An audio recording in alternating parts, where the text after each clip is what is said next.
Welcome to this week's edition of Grilling Stafford with Navasota City Manager Brad Stafford, along with the Navasota Examiner and Willie 98.7 FM. Good morning, Navasota. How's everybody today? Hope you're doing great. We're having a great day already. Hey, Kenny and Anna. How are y'all? Hey, Brad. Doing good, How are brother. you? I'm doing great. Doing great. Have Anna Casino with the Navasota Examiner and morning. Kenny Graves, Willie 98.7. Good morning. Real country with his salmon shirt on. Yeah, Or salmon. Depends on who you are or where you're from. works for me, Brad. All righty. Anna's royal blue. She's Rattler blue. It's today. Rattler Blue. All right. Y'all got any questions? We do have questions. We have one that's a little long, so let's get this started. All right. Okay, so the first one starts off with Facebook replied to Kenny's question from last week. Vanilla is good, fresh cut lawn, and it was the smell, Yep. right? What was the Good smells. So it was vanilla is good, fresh cut lawn, and the sweet smell of railroad train diesel from a distance. You're in the right Oh, channel for wow, that. that's interesting. And yeah, I hadn't thought about that. I hadn't thought about that You know, either. I thought about a lot of things. It was kind of funny. My dad said he knew what my answer was going to be on the odd smell. He said everybody likes to smell of good plowed dirt. You know, I do have to agree. I do like the smell of the fresh cut lawn. That Yeah, fresh I cut. do too. I So, do too. okay. So let's continue. Do you want to? You go right ahead.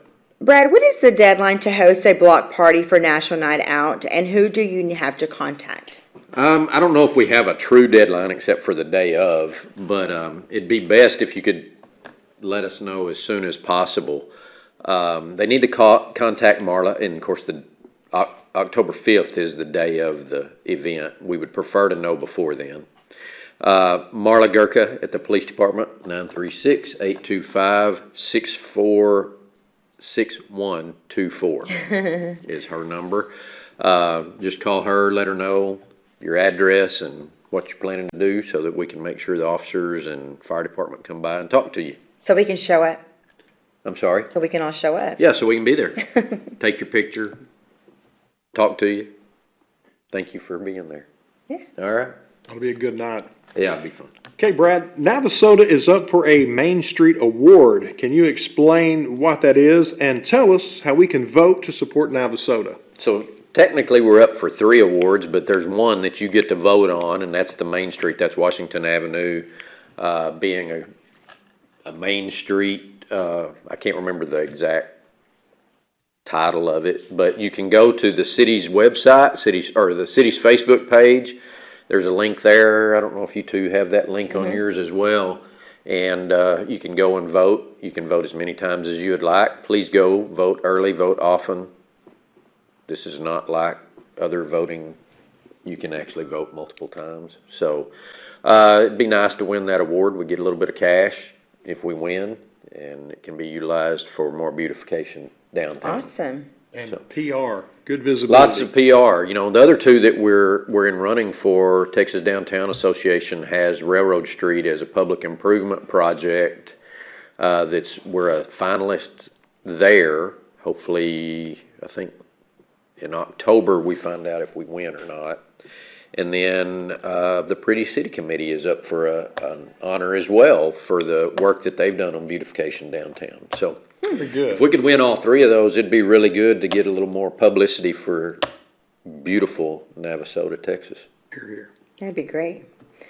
Brad, the city recently announced a new dog park coming to August Horse Park. Is there an opening date for that? No, not right now. So the council approved it, but they approved it to be placed in the upcoming budget. So that money has been placed into that budget that's hopefully will be finally adopted Monday night. Okay. And then the Parks Department and Parks Board can begin work to get that thing built. Shouldn't take too long. There's not a lot of work to do. All right. How has the feedback been from businesses and citizens on the sip and shop ordinance in downtown? You know, I think we've had pretty good response. Not a lot of folks talk to us about it, but I know the businesses that requested it are very appreciative of that and have actually seen the benefits of it. You know, we've had several sipping shops. We've had the wine walk. We've had the brews The red wheats and blues. Red Sweets and Blues. We've had margarita walks. So we've seen a lot happen, and most of the businesses have told me that they have seen, and it's obvious by looking at our sales tax rebates, uptick in business. Good. On Leon at McAlpine, the street has a big dip. I thought it was due to odd terrain, but someone said the dip was put there as a way to channel water. Is that true? If it's true, will this be done in future subdivisions? That is true. It's built to channel water. It should not be done in future subdivisions. It should be underground in storm drains in the future. That's what we have in the ordinance. There are a few locations where it has occurred in some new subdivisions, but the effort is being made to keep all that underground. It's safer to keep it underground because, standing water and deep water, it causes traffic hazards. Okay. Brad, it's illegal to dispose of large dead animals like horses in the regular city landfill. The city's website says a person must use a state-approved sanitary landfill. And if the city owns a landfill that is sanitary, where is it? If it does not own one, do you know where one is located? Yeah, that's a pretty long question, and that is correct, but the city does not own a landfill. We did many years ago. It was closed back in, I believe, the early 90s. We utilize Twin Oaks landfill on Highway 30. It's in Grimes County. It's owned by Brazos Valley Solid Waste Management, and so if you need to dispose of something like that or anything else, you can drive over on Highway 30 near Carlos, and you can dispose of your garbage. It does cost you a little bit. It's not very expensive. I know a lot of people have this idea that it's really expensive to go to the landfill. It depends on how much weight you're taking with you, but because they charge you by the pound. So, Okay. or actually it's by the ton. So, Brad, do you know how many people have created accounts in the city's online utility services? I just so happen to have that, Anna. Okay. We have 2,734 folks that have signed up for that service. I think we have right around a little over 3,000 total customers. So a good portion of our That's customers great. have signed up. Good. Hey, Brad, do you know how many people created accounts in the Navigate Navasota app or have downloaded that app? I have that number too, Kenny. Ooh. On the ball. We don't have quite the response to our Navigate Navasota app. We only have 55 downloads at this point. I would encourage people, it's really a handy tool. If you'll go to it, you can get a lot of information. You can report code violations, potholes, other things on that website or on that app.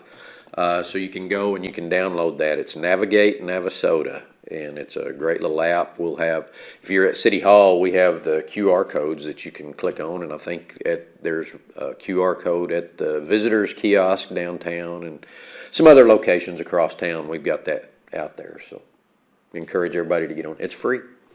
Okay. So get on there. Brad, library keyboards are old. At the library, the keyboards are old and noisy. It's annoying to hear each key as it is pressed. New keyboards can be purchased without purchasing the computer. Are new keyboards in the budget? If not, is there enough money in the library fund? Some people, it's more noisier than others. Some people actually can type pretty quick, some don't, or what do they call it, keyboarding now. It's not typing. I'm showing my age a little bit. But yeah, we've actually got in the budget this year to do some upgrades at the library, some improvements. I'm not sure how many keyboards we're replacing, but I know that we do have plans to do some upgrades on the computers there. Okay. Okay, Brad. The Navasota Theater is named the Sonny Furman Theater. So who was Sonny Furman? So Sonny Furman was the owner of the building where the Navasota Theater Alliance performs. It's now owned by the Navasota Theater Alliance. The Theater Alliance had rented that building for many, many years, and when Sonny Furman passed away, the estate donated that building to the Navasota Theater Alliance, in return, they would name the theater the Sonny Furman Theater. So that's the story I have. Okay. All right. Right here, here's a long one. All right. It says, I don't know if this is a Grilling Stafford question or not. There is a single overgrown group of small lots in South Navasota that no taxes have been paid on for about 8 years and is or was on the county's tax sale list. An individual interested in it checked out the lots as a possibility of bidding on it. Inquiring of the city of Navasota, they got the name of an inexpensive contractor who started to clear the lot and immediately ran into a gravestone laying on about a 7-foot concrete square slab under which others might be buried. This is apparently an Old English way of family burials. The individual was no longer interested in bidding on the property and stopped all clearing. Is it possible there could be other burials hidden in the overgrowth? The city was called and 2 city staff men met the once interested individual at the site. They indicated they had access to a grave detector and would be checking out the lot. This occurred within the last 6 weeks to a month, and to date no further clearing or work has been done. Since I was contacted because I'm known as a cemetery researcher, I'm very curious what the city might be planning, if any, or what to do with this property. Well, don't really have an answer of what we may be planning, and I actually have not heard if we have any research on the grave, or if there is a grave there, which I'm assuming there is. This is this old city, so you don't know what may be there. Probably going to require a little more research, but at this point, the city doesn't have a plan to take it over or do anything. It was private property. The taxes are owed on it. Who knows?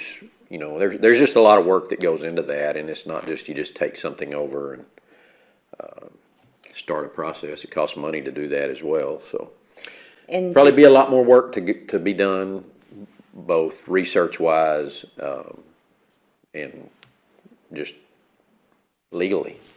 So just to add on to this question, it was submitted to me yesterday or the day before, and there's a lot more to it. And it was very specific, but I just decided to not include the names because it was talking about family names and whatnot, and Yeah. But anyway, I'd be happy to share that with you Okay. if that would help in any. Yeah, probably would help. In anything, Just but- to know, but, grave sites are a very sensitive thing, and, there's a lot to going through this process. It's not that you just walk in there and start cleaning things up and taking over properties, but we'll continue to work on that. All right, got a question for the two of you and All right. any viewers. All right, Brad, you first. If network executives come up and give you your very own talk show, Brad, who are going to be a couple of the guests you'd have on your very first episode? Living. You can't have Elvis. Oh, Anna and Kenny. there you go. A-listers, right? That's right. I love talking to Anna and Kenny, so I'm going to have Anna and Kenny on there. Let's see. You want serious ones? I'll do. That's serious. That was kind of serious to me, but okay. Yeah, I'd Kitty. have that on there. Who would I have on there? John Maxwell. And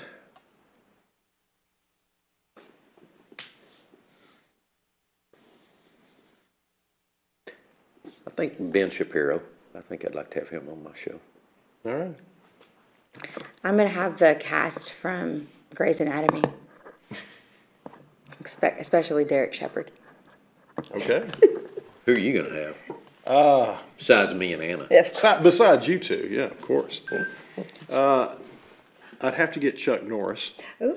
I haven't met Chuck yet. Mr. Norris, excuse me, Mr. Norris. Haven't met him yet. Oh. But lifelong fan, so I'd have him. Probably Kevin Costner. I've been a fan of his work for so long. And if I'm shooting for the moon, I guess George Strait. Oh, yes. I'm going to go on your talk show. You and Brad will be a guest. We'll be there. Yeah, well, of course. We're just going to be sitting in the background. You guys could be Carrot Top. Y'all are ready to jump in whenever we need. Yeah. Whenever needed. Yes. All right. I like All right, well, thank you for joining us. Thank you, guys. We always appreciate you. We'll see you next week. Everybody have a great weekend. See you next week. Bye, y'all.